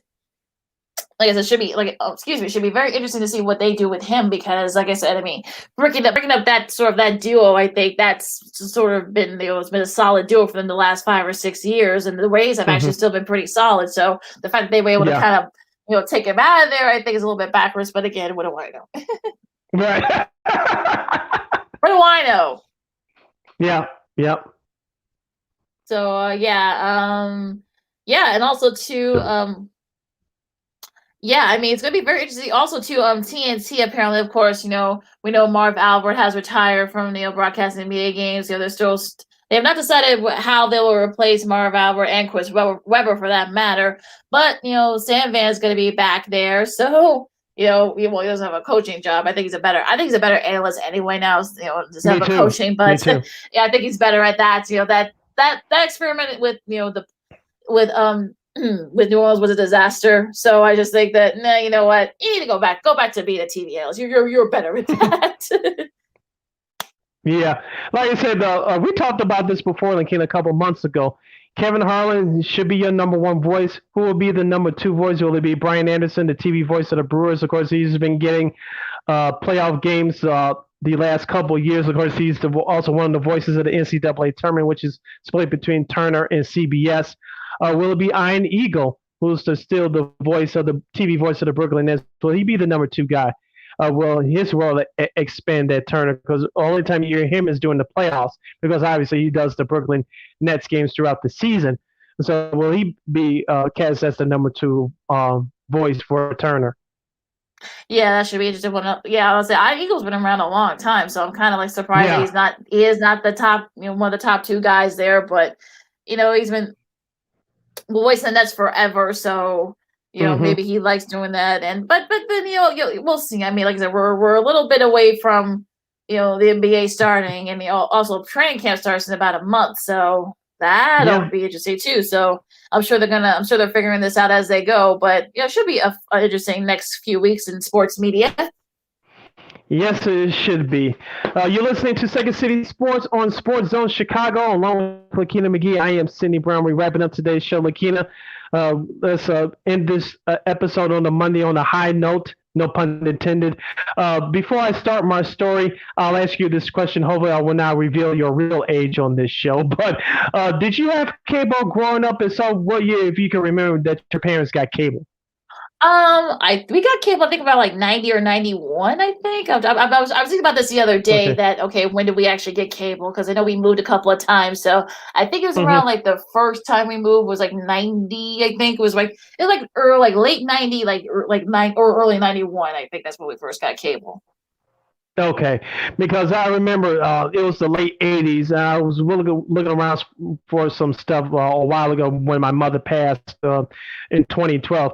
And she had cable with the same company, which is now changed to now Xfinity. She had cable ever since 1986. I was like, wow, because I remember we had cable in the late 80s. And of course, we moved a couple of times since then. Long gaps in between them, but we had cable for a long time. Obviously still have it now with me living by myself. But I was watching, of course, we had a topic on our podcast a few months ago. We were discussing, I was watching the old shows from, remember the TNBC days, like City Guys and California Dreams and One World. Of course, I'm watching. I'm sure you. I think we brought up this show as well, which I'm currently watching on YouTube. USA High. It was supposed to be on NBC, but for some reason, it lasted for 2 years on USA, and so I'm watching that now. Of course, we talked about. Now we get into wanted to talk about. Of course, we celebrated Don Cornelius's the anniversary of his death this past February. Can't believe next year will be 10 years since he's left us, but we'll do something special for that coming up in February. But do you remember this show on MTV called Club MTV? And do you remember who the host was? Tell them who the host was. Well, I don't know who the host was, but I do remember. I watched it a couple of times, but I don't remember. I think the names of I've seen their face. I don't know the name of it. I forgot who was that hosted it. Oh, you kill me. It was Downtown Julie Brown. Wubba, wubba, wubba. Goodbye and God bless. Yes, so, of course, these last few weekends, I've been busy out, attending baseball games and doing a whole lot of other stuff and just enjoying the limited time that we have and I have because of doing the show and other things. But about a month ago, because I also were a few full episodes of Soul Train that I left on YouTube you can watch. But outside of that, I remember a show called Club MTV. They basically replaced American Bandstand, but it was the bandstand for that network. But it was aired, I believe, every Friday night, and it was replayed throughout the weekend. But it was only a half-hour show. It was hosted by Downtown Julie Brown, and she was from the UK. And it lasted from September of 87 to June of 92. I forgot how long it lasted. I thought it lasted a little bit longer, but it was only on for 6 seasons. But it was a half-hour show. It played mostly dance music from the pop world, the hip-hop, and R&B world. And I said that as I remember watching that show from time to time. Of course, we had 3 TVs in my house. It was me and my mom. The living room TV was the only one that had cable, and so I was only allowed to watch that TV in a limited amount of time. And so I used to sneak and watch MTV. Of course, you remember also there are other fun shows like the Rock and Jock baseball and the basketball in particular. The basketball, yes. I'm going to look for that on YouTube because I remember watching those celebrities like Sean Kemp and Queen Latifah. And remember they had the 25 points and 25-point line. Yes. And whoever was like the most very popular, a lot of TV and movie guys and gals that were popular back in the 90s. They were on the show. Yes, they need to bring that back. Yes, they desperately need to bring that back. But Club MTV, I've been watching. So I watched a few episodes this past weekend on YouTube, and I said this show. The only other show that rivaled them at that time was, of course, Soul Train, which was on for an hour from its inception from 1971 to 2006. But I said, Club MTV replaced Bandstand, but too bad it wasn't an hour show. I wonder if the executives at MTV wanted to expand that show to an hour, but they played the hottest hits from the dance world. Of course, they had guest performances. Or guest performers on there every week, from New Kids on the Block to CeCe Peniston to watch the episode with Naughty by Nature.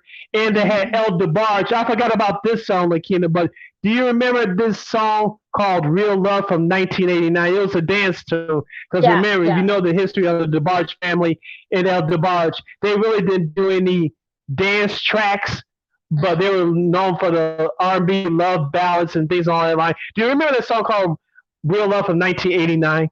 I do, and we can't play it because we have to play royalties, so that's why I'm really getting into the music. So, yeah, but I saw that episode. I was like, I forgot about that song, but I was like, that was the time that El DeBarge was getting to a solo career. Of course, if you look at the episode of Unsung with the DeBarge family, he had some other issues going on. But I was like, El DeBarge was reaching out to a new audience at that time, but he was really a great singer. You know what I'm saying? So I was like, I forgot about this song, but El DeBarge was a very good singer, and too bad other issues got in the way. He would have really had a great career as a solo artist. But looking back at some of those episodes of Club MTV, you could do it on YouTube. Just type in Club MTV full episodes. It was great, especially for you parents that have young kids. tell them, excuse me, what real music was about. And downtown, Julie Brown was a great host, and she looked very good, by the way. No pun intended, but she looked very good. She was really a fashionista, especially during those early years. She used to wear those hats, and then during the later years, she just let her personality shine. But that was a great show, Club MTV. I don't know if you remember that or not, but yeah, I remember. Some good times. It was some good times back in the day. Yeah, I remember. Yeah, I'm also I remember that show. Like I said, we didn't get to cable till like around 90 or 91, like late 90 and 91. So I watched a little bit of it. Yeah, it was pretty cool. Like I said, I mean, just imagine if those shows like that were around now, like the Club MTVs, MTV Raps. I know they had a rock, a show for like rock and roll for all the rock and roll acts. So they kind of covered all the genres there. MTV did, and good times there back then on TV, and also to the Rock and Jocks and stuff like that. Like I said, they really need to bring those shows back, because I think that's sort of like what's really those shows rated really high for them, and I'm a little surprised they brought back Cribs, so I don't know. Yeah, I'll say I don't know why they brought back Cribs. Why not bring back MTV Raps and those type of shows at Club MTV? Of course, you probably can't do it now because of everything else, but things were simpler back then. Yeah, and speaking of those MTV shows, I know you're going to put this comment up, Lakeena. Our guy Armando said that MTV had two Julie Browns working at the same time, which I forgot about that, but that is so true. Also, the other one had blonde hair, and I think she was a California. That's right. SoCal girl. That's right. Yeah. Yeah, now Mary's coming back. But also, you had other shows. I know we got to wrap up, but you also had other shows like House of Style. Yes, City Crawford. Yep. Yeah, and then of course you had the original version of Real World. Of course, that lasted for a long time. But then you had other shows outside of music, which made that network go. Yeah, and those were just good times. Yeah. And also, they have, of course, MTV News, of course. Remote Control, those are really Pauly Shore, yes. Yes. A very young Adam Sandler played a big part of that show too. Yes. So, and all those spring break episodes of your favorite shows. It was once you got into the 90s as well. They were great times, and this was I know we got to wrap it up, but it was a Chicago connection to this show. Remember Singled Out? Gina McCarthy was a host. Yep. Mother McCauley here in Chicago, and then you had Carmen Electra, who was also the host of that show. All those were good times. I want to give some love to Club MTV in downtown Julie Brown. Watched some of those episodes over the weekend. Great times. And I'm going to continue to watch them. And I'm going to look up, so hopefully they have some of those old episodes of the Rock and Jock basketball episodes. Hopefully they have them on YouTube. If they do, I'm sure it's heck going to be watching them, baby. 25 point shot. They definitely live with that 25 pointer. If they had it now. But on that note, you can follow me at Keena McGee on the Twitter and at Keena_McGee on the IG. You can follow yours truly, Sidney Brown, on Twitter and the IG at CK80. Once again, at CK80. That's SIDKID80. That's SIDKID80. You can download the Sports Zone Chicago app. Wherever you buy your apps, I know Google Play, you can get them at Apple, iTunes, you can get them as well. So make sure you download that Sports Zone Chicago app. You can follow Sports Zone Chicago on all social media platforms. It's Facebook, Twitter, Instagram, and YouTube. Once again, at Sports Zone Chicago, Facebook, Twitter, Instagram, and YouTube. The audio version of this podcast, it can be found at WARR on Anchor. That's WARR on Anchor.